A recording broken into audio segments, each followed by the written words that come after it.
We don't need no stinking noodles or rice to make a stir fry. This stir fry, I made it one day just because we felt like not having noodles. I'm trying to keep the calorie counts a little bit lower, that kind of thing. And I love rice and I love noodles. So it was really hard for me to give them up. But this kind of made me a believer in a couple of things that you can simulate it with. So let's get started on that. First, there are Butler soy curls in this. Could you use any other meat-like replacement? Sure. Yeah. But Butler soy curls probably works the best in this. It'll convince an omnivore. Yeah, the way he prepares these come out so perfect that it's a little disturbing almost. Yeah, if you didn't know, you wouldn't know. I'm going to use about a cup. This makes like 4 servings pretty much, unless you're us. But that's the advantage. It's mostly non-starchy veg. So you can eat a lot and feel very, very full without getting a lot of calories. I say mostly non-starchy veg, not all.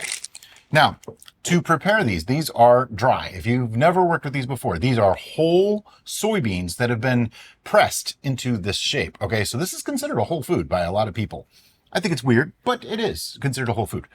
But they are dry, so you have to rehydrate them. To do that, really, really simple, just get some water. And all I want to do is put enough water in that bowl to cover them, just like that. Play with your food. Yeah, and let them sit off to the side for about 15 minutes while we do the rest of everything else, which includes the next step, which is green beans. I love green beans, just the long green ones. Now, I haven't done this with frozen. I don't think it would work as well. And I haven't done it with the haricots verts, which is the green beans from the French version. They're really, really thin. These guys, the thick ones, these are what you want. And all I do is just, snip the tip. If anyone gets that movie reference, let me know. And literally that's what you do. Now, I know Derica likes to actually pinch them off. It hurts my thumbs after a while, so that's why I don't do that. And it's probably really boring to watch me do this. So we'll be back when I finish this.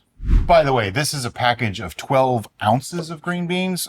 We got them at Walmart, I think. Super cheap. Just wash them, rinse them off. Good to go. I do have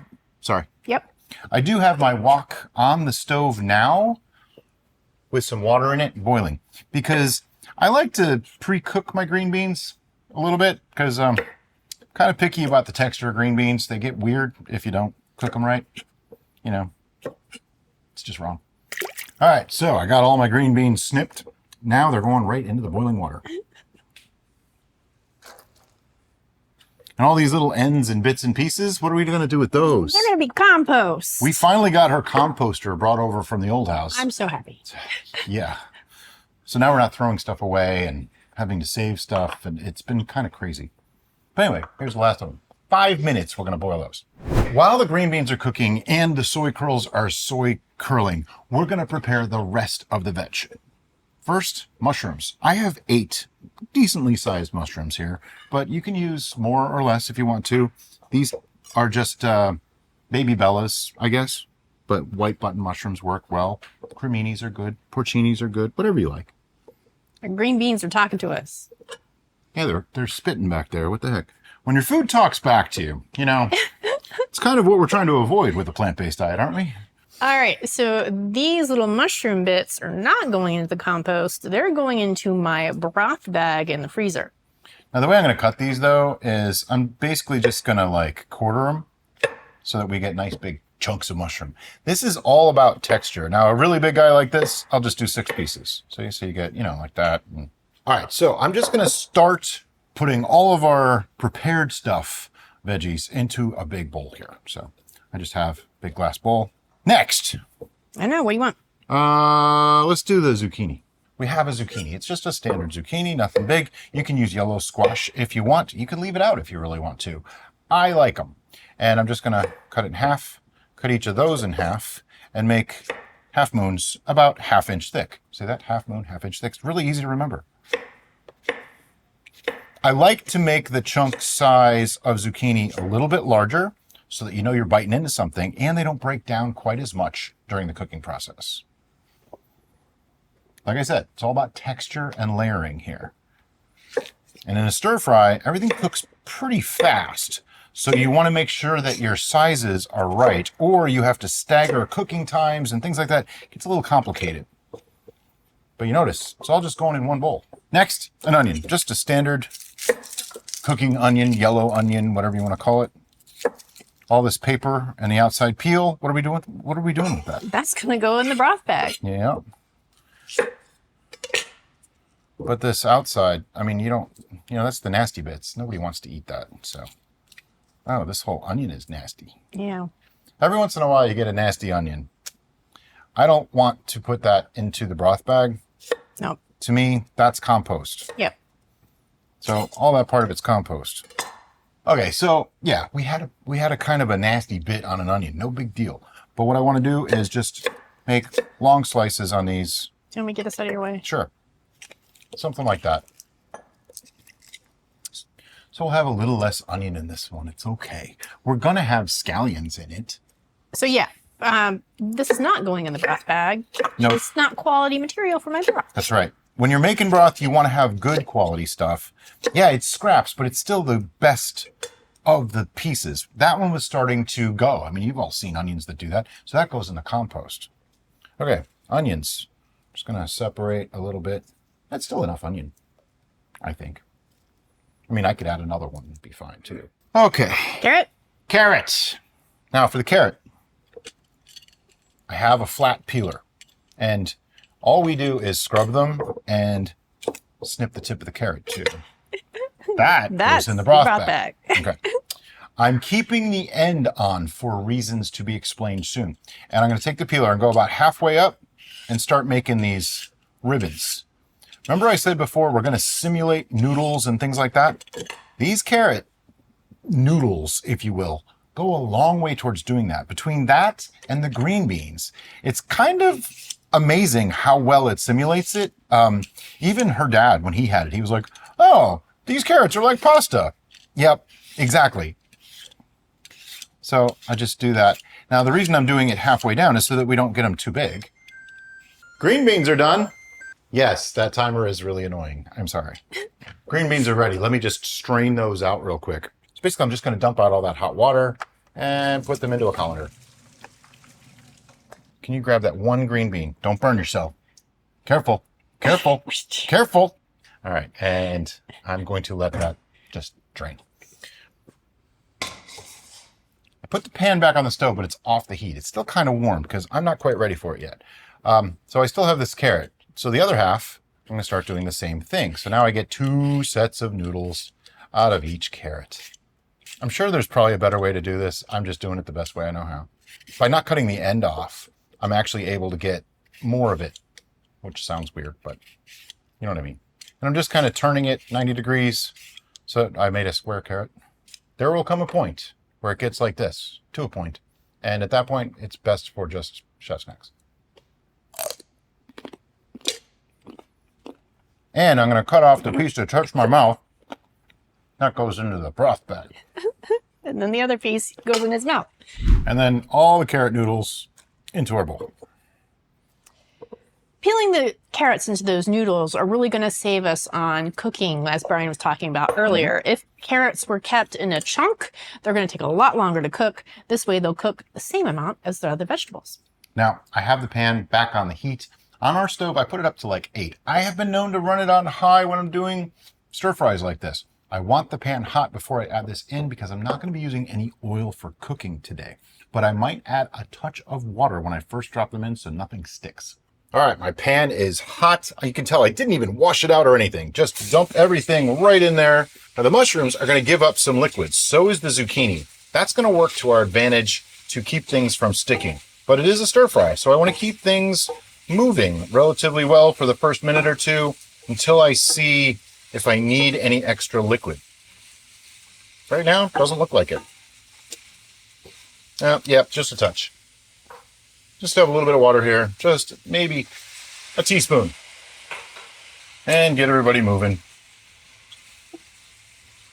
All right, back over to the cutting board. We got one more thing to prepare. And that is Tempeh. We're using the Light Life version, but any version you can get. This is actually going to be 8 ounces of tempeh. I have yet to figure out the best way to open these packages, so I usually just cut it in half and then kind of slide the knife down the side and hope to cut it open a little. Just be careful. Yeah, don't cut yourself.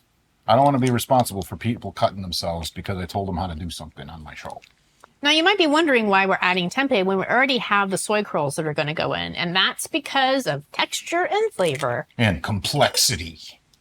The tempeh layers. is going to bring this delightful nuttiness to the dish that is really, really great in this particular stir fry. Yep. People that don't like tempeh may like it in this dish. Yep. It actually works really, really well in here. Don't worry if a little corner breaks off or something, it's fine. And I'm just going to stack it on top like that. Look at that, I got 2 even pieces. Yeah, pretty much. Cut that in half, and then I'm going to cut each of those in 2, so that makes 3. Right, so that way I have 6 pieces altogether, 6 lengths. Does that make sense? I'm not saying it well. They come out like this, 1/2 inch, okay? And now, I'm going to turn that and try to do all this in one cut, but it doesn't ever work that way. There. I'm going to make it easier on myself. You know, it's funny. As soon as you hit record on a camera, things never go the way you think. Everything goes wrong. I did this just the other day, no problem. I'm just going to cut that in half and then cut each of those in half as well. And it makes nice little cubes. See? 1/2 inch cubes. Ta-da. Do the same thing on these guys. Now let me give that a stir. Be right back. All right, so remember before I said that some of the liquid's going to come out? See that? It's coming out of those veggies. And we're just basically water sauteing at this point. All right, so now that we have it at about this point, our zucchini is starting to soften. That's my cue to add the green beans.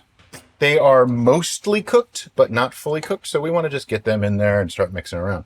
As you can see, this bulks up really fast, starts to turn into quite a bit of food, and we haven't even added the tempeh or the soy curls yet. So our tempeh is ready. Time for the soy curls. And for these, what I'm going to do is I grab a handful, like about as much as I could easily put in my hand, and give them a really tight squeeze, just like that. I'm just going to set them down. Now, I know some people really are offended by the flavors that are in these inherently, and they do this twice. They actually wring them out and soak them again and wring them out again. You can do that if you want to. I don't find the need. In this particular dish, we're adding so much flavor that you won't notice anything that was left over in those soy curls. Right. They soak up. They're like a sponge. They soak up flavors really, really nice. Kind of like tofu in that way, although way better than tofu. In my opinion, the texture is so totally different. And last little bit. Ugh. You don't need those hand things anymore. Just make some soy curls. Gives you the workout you need. Okay, so now I'm just gonna throw these into the stir fry, along with the tempeh. All right, give that a stir.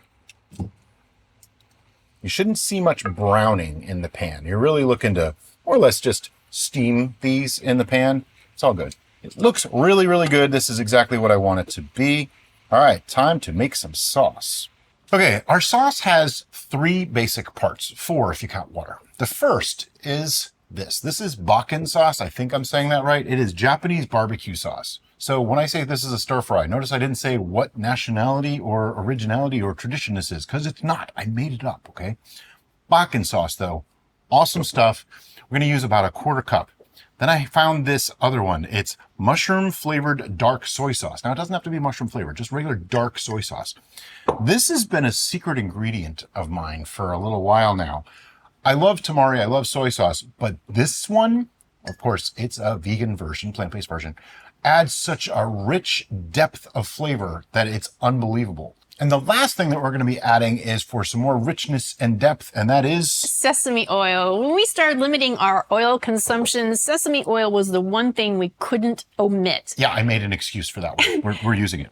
And then we need what's called a slurry, and this is just cornstarch and water. I'm just going to use probably about 2 tablespoons, 2 hefty tablespoons of cornstarch in 1/4 to a little over 1/4 cup of water. There was already some water in there. Just let me get some more water, get out my tiny whisk, and whisk that up. I don't like to add too much water to this because it's just going to water things down, but this is like a thickener. We add this last. And you just want to whisk it up because the cornstarch does stick to the bottom really, really easy. All right, let's move back over to the stove and start adding some stuff. Okay, first up is the Bakken sauce, and I'm going to do about a quarter cup, like I said.